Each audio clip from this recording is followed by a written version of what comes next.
2 kelas A evaluasi pembelajaran, di mana anggotanya terdiri dari saya Muhammad Cikar Putra Densa, Saya Novi Fitiani. saya Ulia Salwa Bimayu, saya Arum Fatmawati, dan Saya Dila Pasar. di sini kami akan menjelaskan tentang kurikulum KTSP, kurikulum 13, dan kurikulum Merdeka. Di mana pada masing-masing kurikulum tersebut ada keunggulan dan kelemahannya masing-masing. Langsung aja ya teman-teman ya, kita masuk ke kurikulum tingkat satuan pendidikan atau KTSP. Apa sih KTSP itu? KTSP adalah kurikulum yang berfokus pada pencapaian kompetensi, sehingga sering disebut sebagai penyempurna KBK. Diberlakukan secara bertahap dari tahun 2006 pada jenjang pendidikan dasar sampai menengah. KTSP bersifat desentralistik, namun pengembangannya harus tetap mengacu pada standar nasional yang telah ditetapkan. Selanjutnya ada apa? KTSP ini ada karakteristiknya. Yang pertama yaitu berbasis kompetensi. KTSP berfokus pada pengembangan kompetensi siswa, yaitu kemampuan untuk melakukan sesuatu dengan baik. Yang kedua, KTSP itu fleksibel, di mana dapat disesuaikan dengan kebutuhan dan kondisi. Yang ketiga, partisipatif. KTSP melibatkan partisipasi aktif dari guru dan siswa.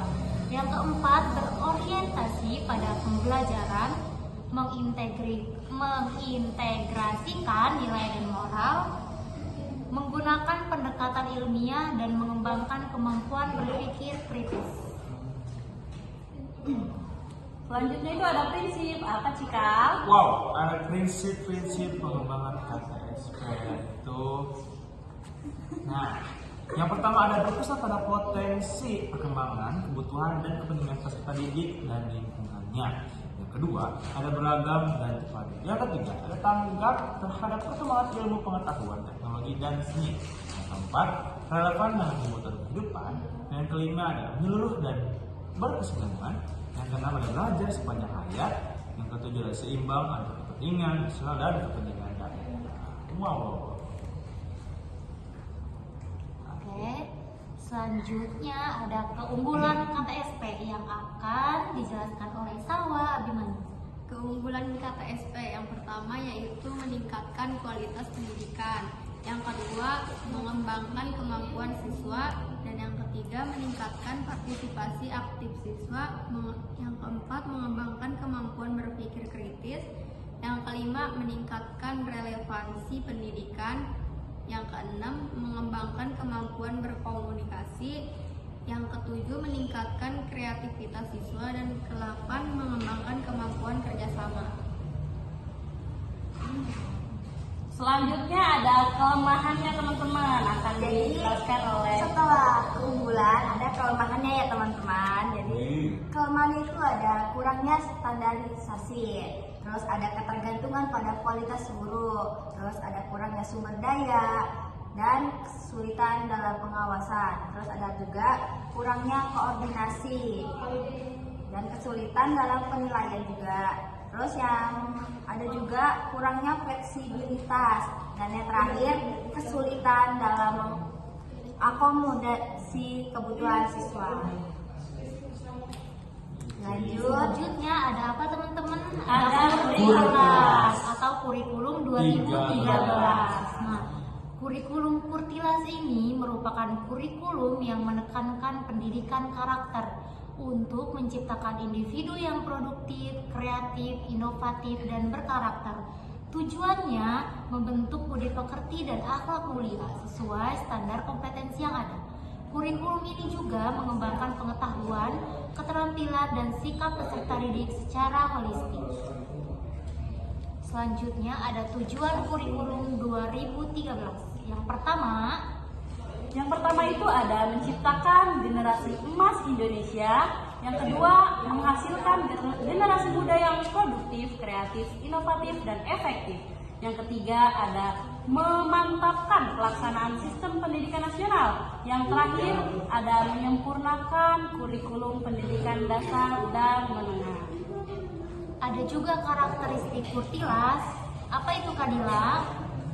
Yang pertama menggunakan pendekatan saintifik, yang kedua ada menggunakan penilaian autentik, yang ketiga ada menggunakan mata pelajaran terpadu, yang keempat ada mendorong penggunaan teknologi dalam proses pembelajaran, dan yang kelima ada mengembangkan karakter siswa seperti moral, etika, dan kepemimpinan.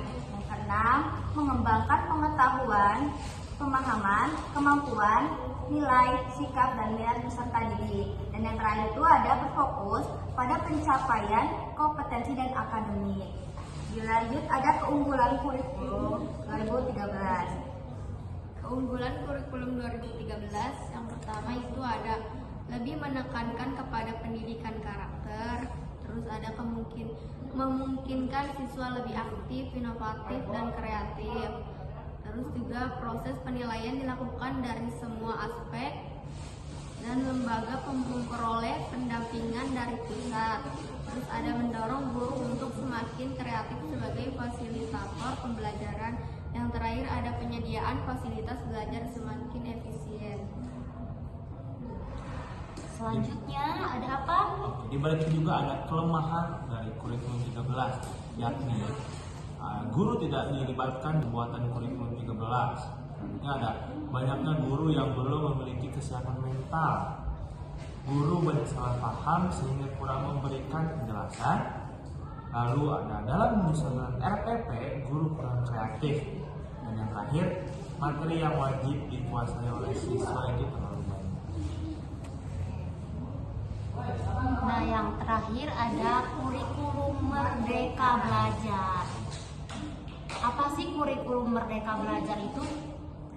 Nah, teman-teman, kurikulum Merdeka Belajar itu dengan pelajaran intrakurikuler yang beragam, di mana konten pembelajarannya akan lebih optimal agar peserta didik memiliki cukup waktu untuk mendalami konsep dan menguatkan kompetensi. Di sisi lain, guru memiliki keluasan untuk memilih berbagai pangkat ajarannya, sehingga pembelajaran dapat disesuaikan dengan kebutuhan belajar dan minat peserta didik.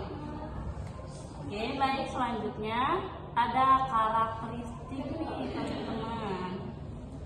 Karakteristik kurikulum Merdeka yang pertama memberikan keleluasan kepada pendidik dan peserta didik untuk menentukan cara, tujuan, dan model pembelajaran. Yang kedua, memberikan banyak waktu kepada siswa. Yang ketiga, mengeksplorasi konsep dan memperkuat keterampilan. Yang keempat, menekankan partisipasi siswa dalam proses belajar mengajar. Dan terakhir, berfokus pada materi esensial dan pengembangan karakter dan kompetensi peserta didik. Selanjutnya ada tujuan. Apa sih tujuannya, Kak Dila? Jadi tujuannya itu ada satu, membantu guru dan kepala sekolah mengubah proses belajar, dan yang kedua agar pembelajaran menjadi lebih relevan gitu, yang mendalam dan menyenangkan. Terus yang ketiga ada membantu siswa lebih mudah memahami pembelajaran yang dilakukan, dan yang keempat ada membantu mempersiapkan generasi muda untuk menjadi pemimpin masa depan yang berkualitas, kreatif, dan siap menghadapi berbagai tantangan. Kurikulum Merdeka juga punya keunggulan dan kelemahan ya Teh Salwa ya. Apa sih keunggulannya? Keunggulan yang pertama yaitu fleksibilitas. Yang kedua kemandirian belajar, dan yang ketiga sederhana dan fokus. Nah, di balik itu juga ada kelemahan ya, yakni dari kesiapan guru yang kurang, terus sarana dan prasarana, terus ada standarisasi, lalu juga evaluasi dan penilaian, beban administratif, kurangnya pemahaman pada masyarakat, dan ketidakpastian konsistensi. Oke, terima kasih teman-teman. Kesimpulannya, Kurikulum itu berisi sekumpulan rencana, tujuan, dan materi pembelajaran, termasuk cara mengajar yang akan menjadi pedoman bagi setiap pengajar. Supaya apa? Supaya bisa mencapai target tujuan pembelajaran dengan baik. Pentingnya desain kurikulum tidak dapat diabaikan dalam membentuk pengalaman pendidikan yang efektif. Desain kurikulum berfungsi sebagai kompas yang mana akan membantu para pendidik melalui proses yang cermat dan penuh pertimbangan dalam mendefinisikan tujuan, memilih konten yang relevan, dan menggunakan berbagai strategi pembelajaran. Nah, kurikulum itu sangat penting ya teman-teman ya, penting buat pembelajaran. Meskipun di dalamnya ada keunggulan dan ada kelemahan juga, tapi yang pasti semuanya berharap untuk mencapai tujuan pembelajaran yang baik. Benar. Terima kasih. Terima kasih.